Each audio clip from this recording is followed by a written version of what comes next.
Hello everybody. In today's video, we are going to be covering a long stretch of severe weather.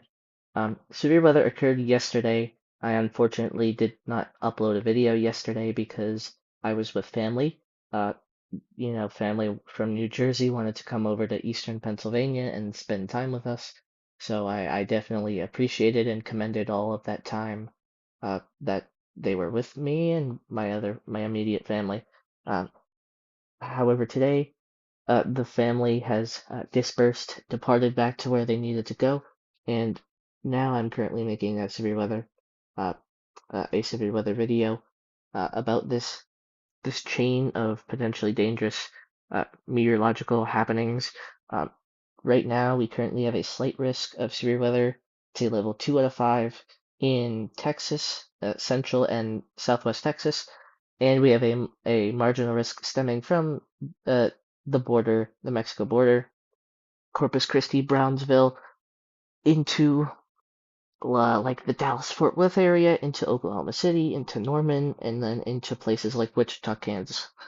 Uh, we also have two other marginal risks that are unrelated. We have this one over here from Utah to Wyoming to Montana to Idaho, and that's basically just from a severe weather complex. And we also have over here this marginal risk, which this one specifically I want to cover. I'm not going to be covering the Utah risk because the risk for severe weather is very limited. This risk I really want to talk about because there is a potentially strong risk of tornadoes. Now, there's only a 2% risk of tornadoes that is in this marginal risk. However, there is a hatching, stippled delineation demarcator, I should say. So that strong tornadoes are really, really important. Let's get into it. Uh, Also, before we actually do get into it, I want to take a minute to shout out this guy named Ed Hanna or Ed Hanna. I don't know how to pronounce his last name, but it's Hanna, so probably Hanna. Ed Hanna from WFMZ. Um, he's a retired chief meteorologist, um, and worked with uh, National Weather Service affiliates, and also Channel 69 in Allentown. So uh, he had a conversation with me. To me it was completely unexpected. I didn't really know that this would actually happen, and now I'm very shocked. Still a little bit nervous. Yeah, I got that aftermath, those nerves, those jitters, man. But the only way I could describe the conversation is productive. It was a very productive conversation. He really taught me a lot of concepts that I didn't already understand, or I only understood prematurely or rudimentarily. So uh, I completely commend him, and I thank him so much. He thanked me for my studies, and so I'm really just super happy and super excited, and I really am just elated, jubilated, and rejuvenated. Mental clarity is high, and so yeah, let's get into it. So again, like I said earlier, we have a slight risk in central and southwest Texas and then you have a marginal risk going from the Mexico border to Wichita.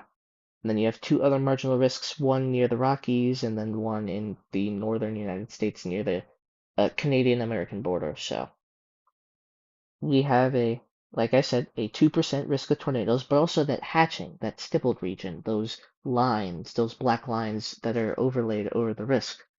That's the hatching, and that indicates that tornadoes could potentially be strong. Yes, infrequent, but potentially strong, even if the frequency is limited. There's also a 2% risk jettisoning from the Mexico border all the way up to Wichita, or you know, past Wichita, uh, up longitudinally near Kansas City. Like if you were to draw a line from Kansas City, uh, all the way around the globe longitudinally or latitudinally. I think latitudinally it would be parallel. So yeah, so it goes past Wichita, parallel to Kansas City, just west of it.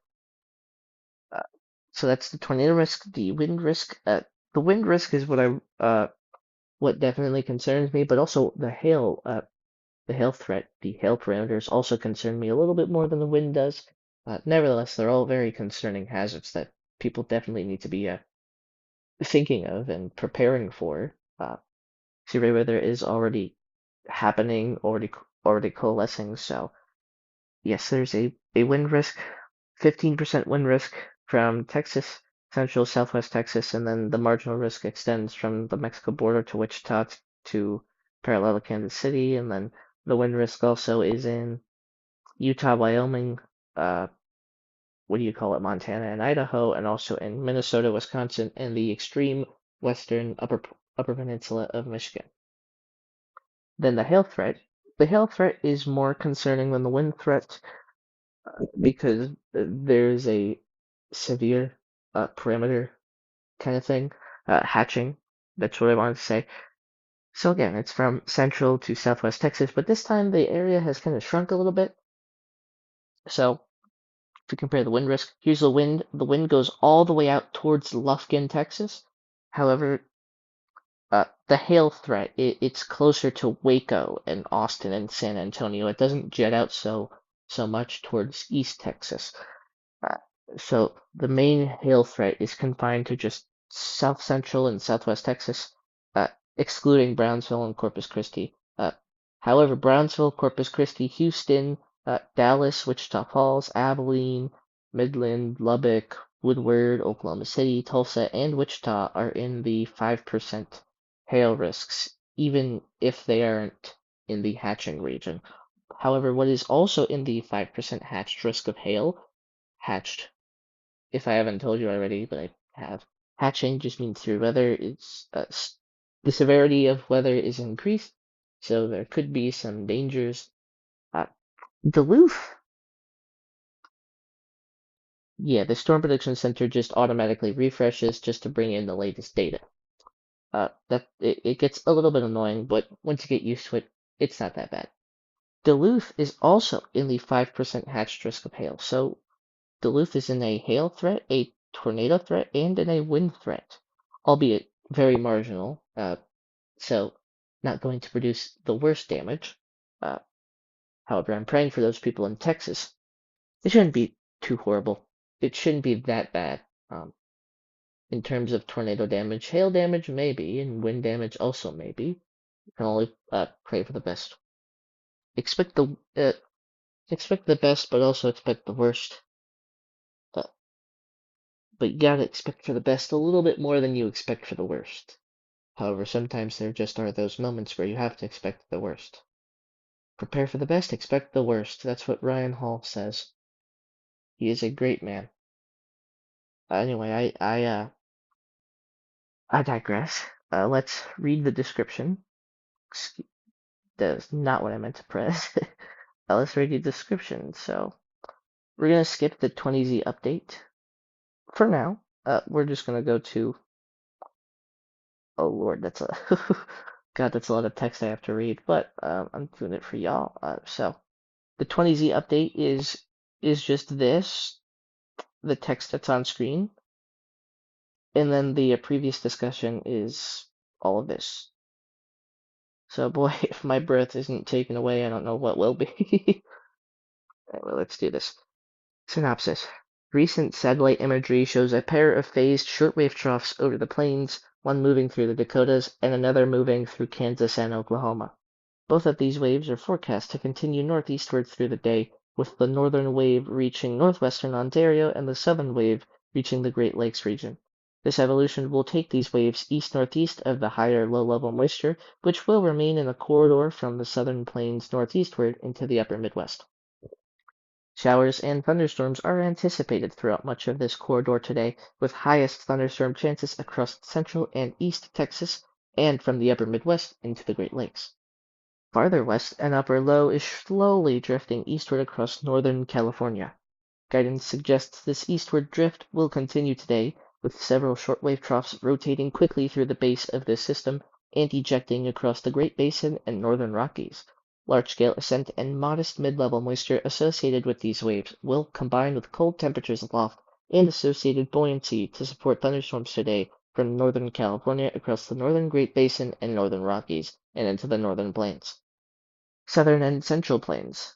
This includes Texas and all the way up to Wichita, that marginal risk. So the slight and the marginal. Much of this region will be displaced south and west of any notable large-scale forcing for ascent. This limited ascent, combined with the showers and isolated thunderstorms currently ongoing across central and east Texas, complicates the overall forecast today, with mesoscale factors likely contributing significantly to when and where storms develop this afternoon and evening. General expectation is for development along the southern and western periphery on the ongoing storms, i.e. from southeast and south central Texas into southwest Texas, later this afternoon and this evening. This redevelopment will be supported by a combination of moist advection, modest heating, and limited low-level convergence. Moderate to strong buoyancy amid moderate vertical shear could support supercells if the mode remains discrete. However, the weakness in the mid-level flows suggests storms may tend to cluster, a scenario that is supported by most convective allowing model guidance. Buoyancy and shear are still strong enough to support rotating updrafts and large hail early in the convective cycle, but the trend towards a messy convective mode could limit the persistence and coverage of robust updrafts. Damaging gusts are possible, even with the clustered storm mode, especially given there is some potential for slightly more organized bowing segments over time. Farther west, mid-level height rises and subsidence are anticipated, coincident with the dry line from central Kansas south-southwestward across western Oklahoma and west-southwest Texas. The environment, characterized by 1,500 to 2,000 joules per kilogram of mixed layer convective available potential energy and 30 to 40 knots of westerly deep layer shear, is conditionally supportive of supercells capable of all severe hazards. However, the previously mentioned height rises and subsidence, combined with modest convective inhibition, are generally expected to preclude thunderstorm development. Even so, given the conditional risk, marginal risk probabilities will be maintained. And then Minnesota and Wisconsin.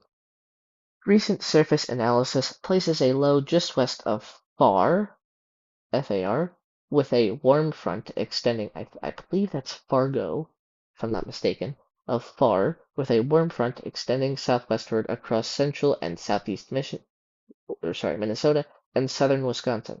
This low is forecast to move eastward today, while the buoyancy could develop from north-central Minnesota into far northwest Wisconsin as dew points increase in the upper 50s, perhaps even low 60s.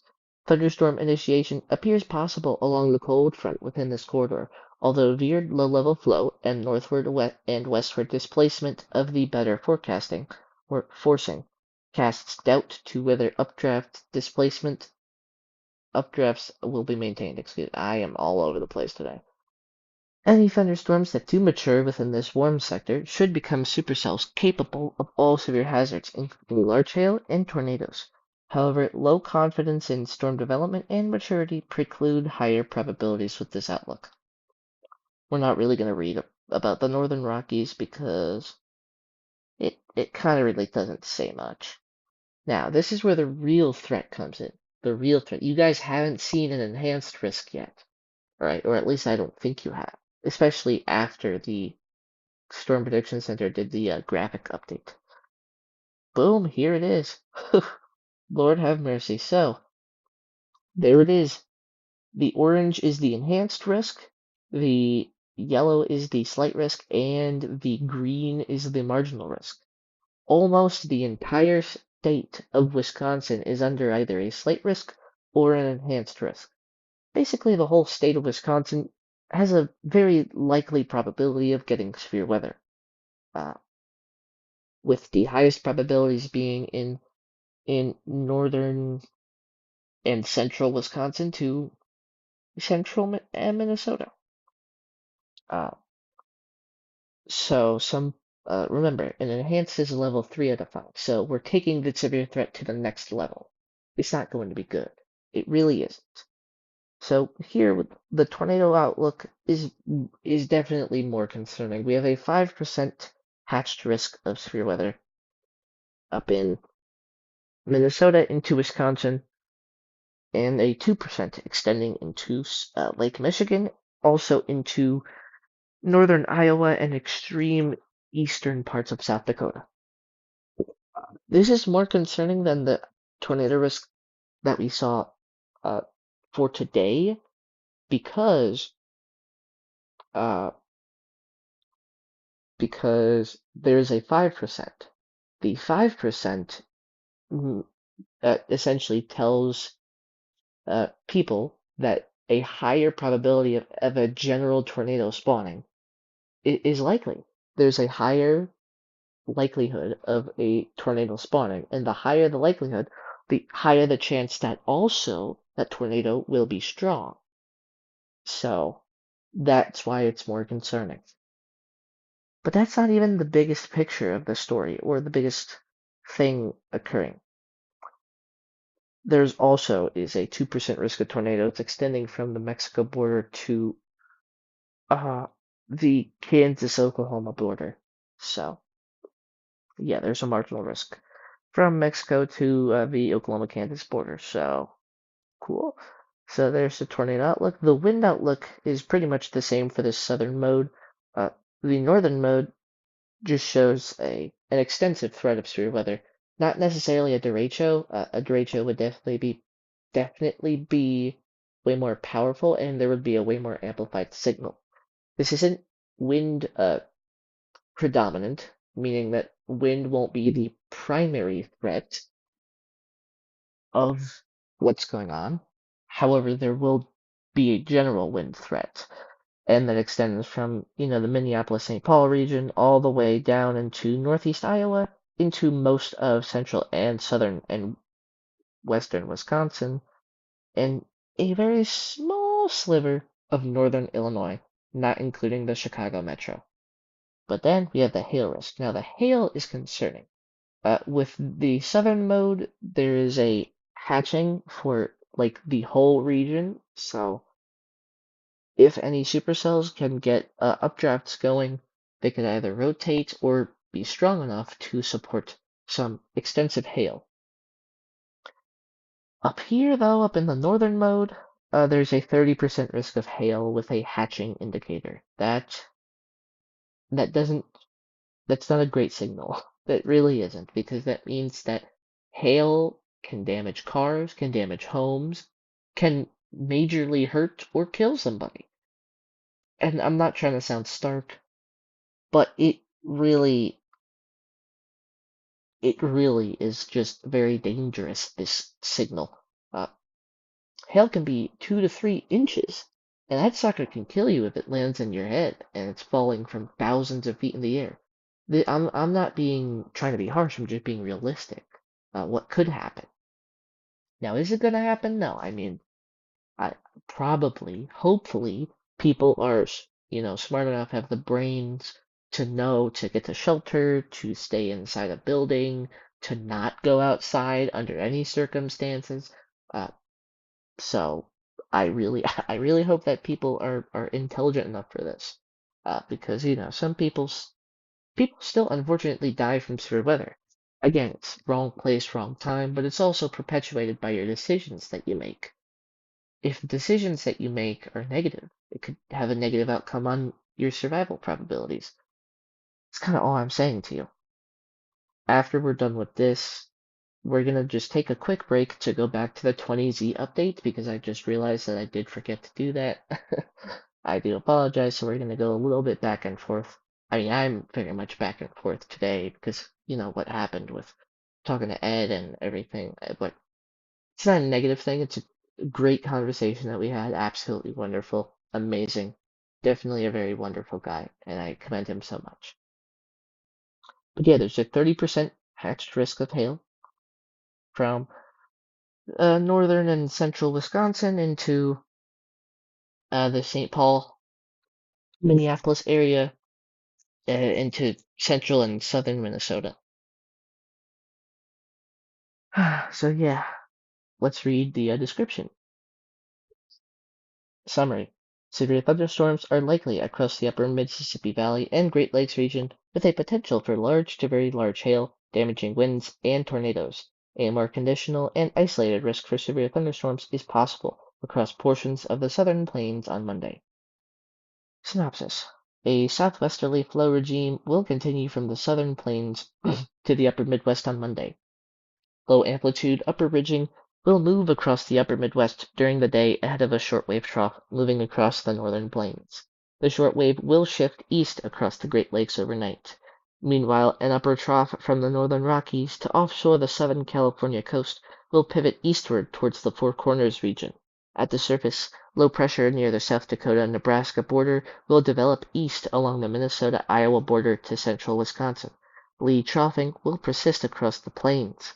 A dry line will extend southwest from the mid-Missouri Valley into western Oklahoma and Texas, while a warm front extends from southern Minnesota into southern and central Wisconsin. These boundaries will become a focus for severe thunderstorm development during the afternoon and evening. Alright, upper Midwest.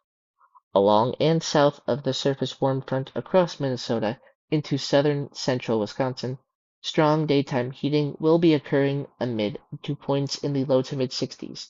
This will yield moderate to strong instability with mixed layer convective available potential energy levels around 2 to 3,000 joules per kilogram. That is a lot of energy being stored in the atmosphere and will literally cause thunderstorms to explode. A plume of steep low to mid-level lapse rates will also impinge upon the region through the afternoon. Capping will likely suppress thunderstorm activity for much of the day as the shortwave upper ridge moves across the region. By the late afternoon and early evening hours, a shortwave trough will overspread the region with an increase in the low-level jet. Thunderstorm activity is expected to develop with initially elevated supercells, likely given strong deep layer shear and thermodynamic profiles. These will be capable of large to very large hail, some over 3 inches in diameter, 2 to 3.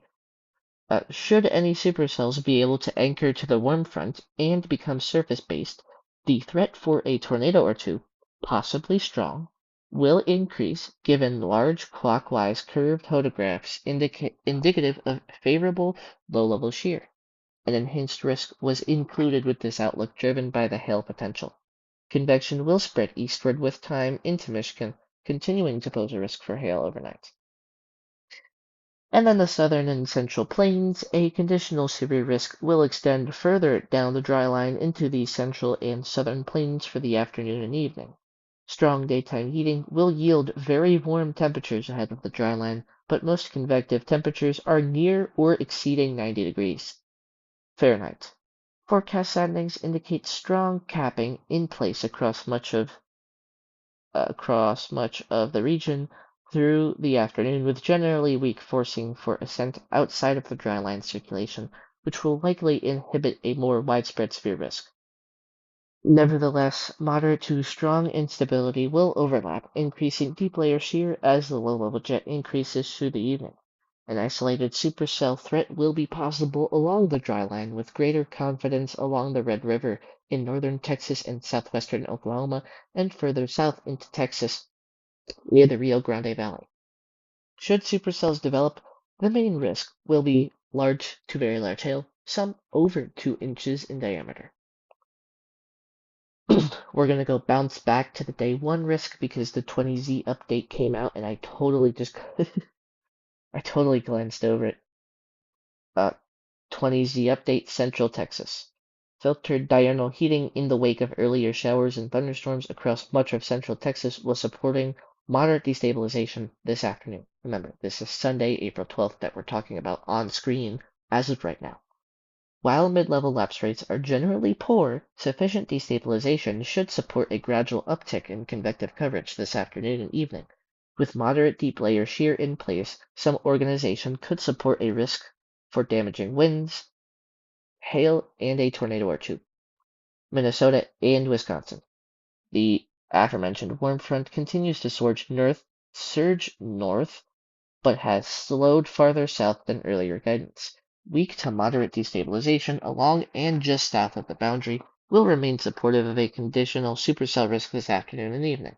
Strong shear profiles east of the supercell low and near the rapidly modifying boundary could support a risk for hail and possibly a tornado. have shifted severe probabilities southward slightly to better match the observed frontal positioning. See Mesoscale Convective Discussion number 390 for the latest information. We're not going to look at that. Oklahoma, Kansas, Texas Panhandle. A conditional risk for a supercell or two remains evident this afternoon across the dry line in the central and southern plains. Ample heating in the wake of an early morning mesoscale convective system could allow for isolated thunderstorms this afternoon or evening, as the dry line is forecast to mix eastward before eventually retreating. Forecast guidance continues to show weak subsidence suppressing convective development, but deepening cumulus is evident over the southern Texas Panhandle, and that could support an isolated thunderstorm this evening. All severe hazards would be possible. And then the Intermountain West we're not going to read. So yes, just to recap, this is Sunday today, this is Monday tomorrow. So some cities in the enhanced risk include Minneapolis, St. Paul, Bloomington, Plymouth, and Brooklyn Park, all in Minnesota. You could see Minneapolis and St. Paul are in the enhanced risk. In terms of the slight risk, Green Bay, Milwaukee, La Crosse, and Madison and Rochester and Racine and all those cities in Wisconsin and Minnesota are in the slight risk. And the marginal risk extends from Chicago to Detroit to Grand Rapids, also includes Duluth, Sioux Falls, and Tulsa, Oklahoma City, Wichita Falls, and Abilene. And then we still have more after this. We have Tuesday's severe weather risk. So Tuesday contains a slight risk from central Texas all the way up through Oklahoma, through Kansas, eastern Kansas, into central, northern, and western Missouri, into the southeastern quadrant of Iowa and South Iowa, also including central and northern Illinois, southern Wisconsin, central, southern, southeastern, and southwestern Michigan, Indiana, and Ohio, specifically northern Indiana and northwest Ohio. So some places involved in this in the slight risk include Abilene, Wichita Falls, Oklahoma City, Tulsa, Kansas City, Kansas, and Kansas City, Missouri, Hannibal, Des Moines, Milwaukee, Chicago, Detroit, Fort Wayne, Peoria, and Springfield. That is a lot of people. A lot. Also Grand Rapids and Salem, Michigan, I think is in this. And then in terms of the marginal risk, it extends from the Mexico border all the way up to Vermont. That is a lot. A lot.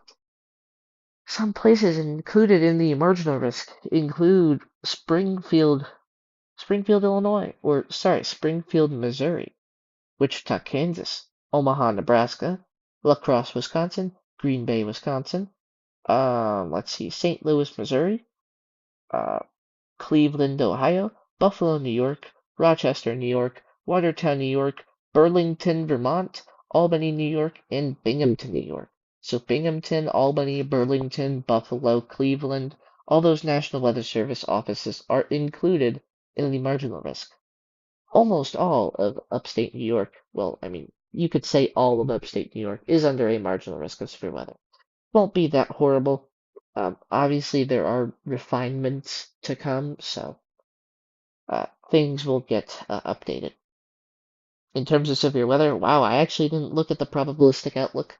There's a hashing of severe weather all the way from Mexico to Chicago, or just short of Chicago. Yeah, just short. You could basically say it's the outer side of Chicago. So western Chicago, you see the lined areas, the stippled region. That's where the greatest severe weather probabilities corridor it is. So, yeah, anyway, let's read the update. So, synopsis. The western United States trough will eject across the Rockies on Tuesday, with strengthening westerly flow overspreading the plains into the Great Lakes region.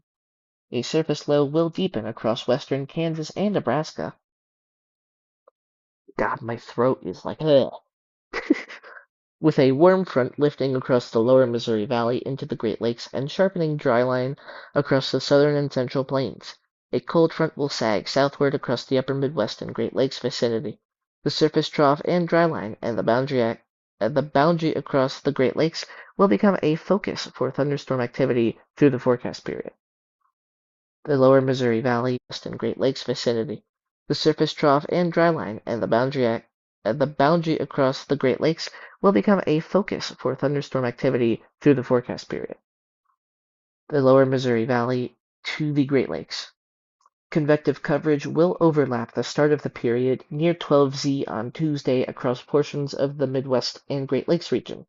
Trends are for relatively quick clearing across portions of central Iowa into Illinois.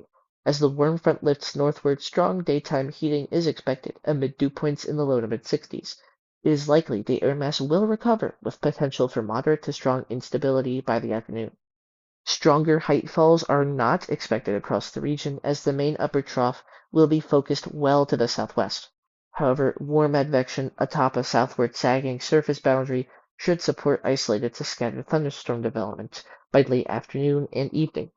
The primary risk will be large to very large hail, some over 2.5 inches in diameter, and damaging winds.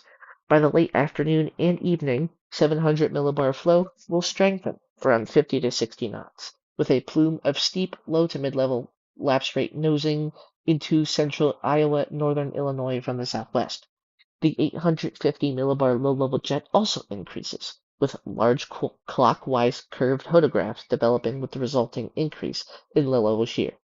If supercells can develop and maintain residency along or south of the warm front, a corridor of greater tornado risk, a couple of which may be strong tornadoes, may present itself. Consideration was given to a 30% area, primarily hail-driven, with some uncertainty remaining in morning convection and coverage of thunderstorms in the afternoon and evening. The 15% chance was maintained with this outlook until more information can be gleaned from high-res guidance. Southern Plains. Ahead of the dry line across the southern plains, strong daytime heating is expected. Large-scale ascent will begin overspreading the region by late afternoon and evening as the western upper trough finally begins to eject eastward. As this occurs, mixing and convergence along a surface dry line should support storm development by around 0Z, 7 p.m. Central Time. If little convective development occurs on Monday, a relatively undisturbed, moist, and very unstable air mass will be in place. It is likely that rather robust thunderstorm development will occur along the dry line, with the primary mode being supercellular. Large to very large hail, 2 to locally 2.5 inches plus in diameter, damaging winds, and a couple of tornadoes will be possible. Given deep layer shear profiles have more of a parallel component to the dry line, storm interaction may keep the period of more discrete supercell thunderstorms relatively short, with a shift to clusters of mixed mode supercells and multicells. Wow. So, there's a lot to talk about. But, we still have more. So we have the days 4 through 8 outlook. And there's still a lot of severe weather. I don't understand. I just don't understand. It's back to back to back. So, we're just going to take a look at this little replay here. You see day 4, and then day 6, there are some severe weather components. So let's go to day 4. Day 4, there is a slight risk equivalent, a 15% risk of severe weather from central Texas to the Chicago metro to Milwaukee and to southern Wisconsin. That's just a lot. And then skipping over day 5, we have day 6. So this is day 4, this is Wednesday, and this is day 6, and this is Friday. We have a slight risk equivalent, another one from central and southern Oklahoma into northwest Arkansas, into central, northern, and western Missouri, into central and eastern Kansas, into southeast Nebraska, into much of the state of Iowa, including the southwestern, southern, southeastern, eastern, northeastern, north central, and central Iowa, into extreme portions of western Illinois, into southwest Wisconsin and southeast Minnesota. There's nothing after that, thank God. Thank God. So, this is Wednesday severe weather. Day 4, Wednesday, southern plains to southern Wisconsin. An upper trough will be oriented across this or over the central and southern high plains Wednesday morning. This feature will shift east to the Mississippi River by Thursday morning. As this occurs, strong deep layer southwesterly flow will overspread a moist and unstable air mass from Texas toward the Great Lakes. Some convection may be ongoing Wednesday morning, resulting in some uncertainty regarding air mass recovery and convective evolution during the afternoon and evening. However, persistent southerly low-level flow ahead of a dry line and continued warm advection should support areas of air mass recovery. A mix of supercells and linear segments will be possible, posing an all-hazards severe weather risk. Thursday, day 5. Severe potential should be lower on Thursday as the upper trough weakens and it shifts east across the Ohio Valley. Widespread showers and thunderstorms will be possible from parts of the Great Lakes and Ohio Valley into the Tennessee Valley, with modest instability and limited heating tempering severe potential. Day 6, Friday. This is where the reinvigoration of severe weather occurs. Medium range guidance has been fairly consistent the past several forecast cycles in bringing a large-scale upper trough eastward from the Rockies into the plains Friday and Friday night. This should result in surface cyclogenesis across portions of the upper Midwest, with a trailing cold front extending into the southern plains. Ahead of the front, a seasonably moist and unstable air mass will be in place beneath strengthening southwesterly deep layer flow. This should support a severe risk ahead of the front. And then Saturday into Sunday, days 7 and 8, the upper trough will continue east over the eastern U.S. on Saturday and Sunday. Stronger ascent will shift northeast into Canada. Deep layer flow parallel to the surface front and a narrowing warm sector should limit severe thunderstorm potential. Now, that was a lot to talk about. I'm winded. All I'm going to say before I end the video is please be prepared for some major severe weather in Wisconsin, into the plains, into the Midwest, and the Mississippi Valley today, tomorrow, Tuesday, Wednesday, and Friday. There will be some marginally lesser severe weather on like Thursday and Saturday and Sunday, and so that really shouldn't affect anybody for now. However, updates are to come. That was my severe weather prognosticating and forecasting based on Storm Prediction Center data, so I will see you all in the next one. Have a great day.